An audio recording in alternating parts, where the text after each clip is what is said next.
So big week.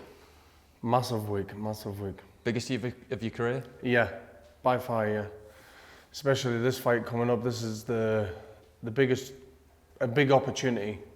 I'm going to grasp with both hands. I remember when you turned pro, I remember seeing you not long before you made your pro debut.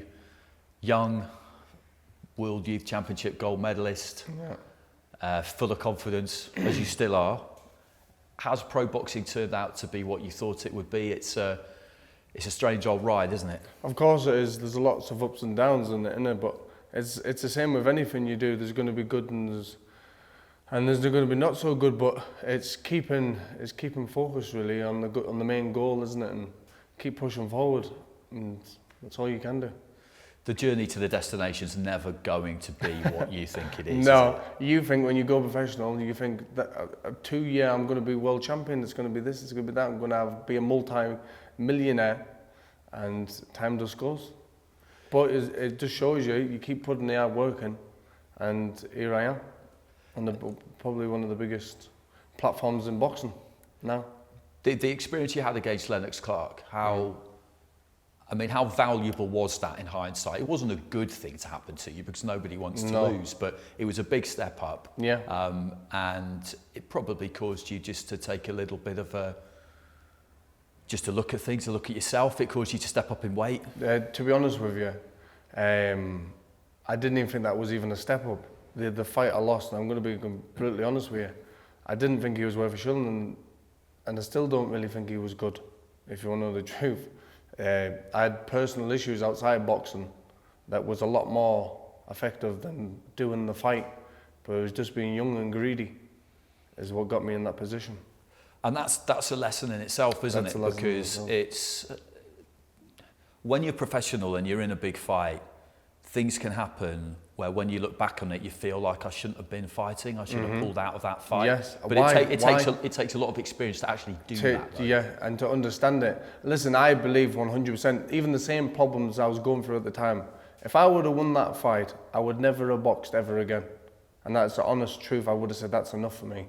Back then, 3-4 years ago, 100%. I wouldn't. If I won that fight, I would never had another fight.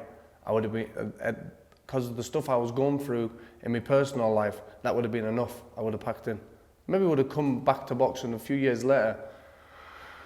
And I truly believe losing that fight has got me to where I am now. And the fighter I've become today is from that day. So how do you kind of like feel in your setup now? You haven't boxed loads since then, but you're training with Mirko, you're over you know really well. You're over in Germany, you're kind of taking yourself away. Do you feel ready? I'm as ready as ever. I'm 26 in August. You just need to look at my last 4 fights. I go good, better, and I'm going to get better again. And you know what it is? This in people who have boxed before, compared to what I've boxed until now, no one's even seen 10% of me yet. Because the opponents I've been fighting, being honest, if I went out the whole night before I went on the drink, I would still beat them, man. And that's me being completely honest. Where now, people's going to see the real me because he's a proper opponent in front of me now. Do you know what I mean? And now you're going to see what I'm all about. You've never even seen 10% of what I can do.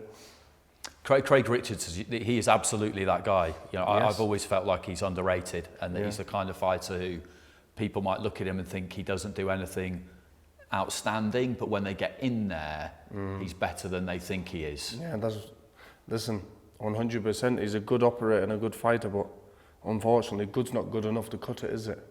And if I'm only going to be a good fighter or a good boxer, you know what I mean? It's not for me. I want to be the best, and if I can't beat Craig Richards. So it's the right fight at the right time, the right stage, fight, the right the everything. right time, and I believe God has put me in this position now to push on. And that's me. That's being honest. What do you? It's an individual sport, this, but you find yourself in this kind of team context. It's sort of new. It's quite interesting. I like it. Yeah. I think for viewers, it's really easy to understand. The team thing. And like you say, you've been with Frank from the beginning. He's not lost faith in you at any point. Yeah. So representing Queensberry as well as yourself, does that, does that make it It's different, fun, isn't it? It's different. It's fun. Since I've been professional, since I was amateur, when I was on a team. Obviously, when you do professional fights, I've got my known team, my coach, a couple of the people who's in my corner. But now, it's something different and it's fun. You know what I mean? And we want to win. And without a doubt, I'll be winning on Saturday night.